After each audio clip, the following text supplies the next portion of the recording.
ప్రధానమంత్రి అయిన దాకా ప్రతి సంవత్సరం ఇండియన్ లేబర్ కాన్ఫరెన్స్ జరిగింది. 46 సార్లు స్వతంత్రం వచ్చిన తర్వాత దాన్ని నిర్వహించారు.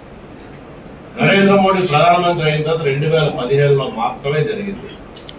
దాని తర్వాత అప్పటి నుంచి ఇప్పుడు దాకా ఈ 11 సంవత్సరాల్లో ఎక్కడ ఇండియన్ లేబర్ కాన్ఫరెన్స్ జరపలేదు. ఇండియన్ లేబర్ కాన్ఫరెన్స్ అంటే పేరు లేబరే కానీ ప్రభుత్వం, ఈ దేశ పారిశ్రామిక సంస్థలు, వాటి ప్రతినిధులు, అలాగే కార్మికుల ప్రతినిధులు, జాతీయ ట్రేడ్ యూనియన్ ఏవైతే ఉన్నాయో వీళ్ళందరితో కలిపి నిర్వహించి ఆ పరిశ్రమ లేకపోతే అందులోని కార్మికులు ఎదుర్కొంటున్న ఇబ్బందులు ఏంటి, పారిశ్రామికవేత్తలకు వస్తున్న ఇబ్బందులు ఏంటి, ఇవన్నీ చర్చించి దానికి అనుగుణంగా చట్టాల్లో మార్పులు చేయడం, మరింత వెసులుబాటు కల్పించడం అన్నది జరగాలి.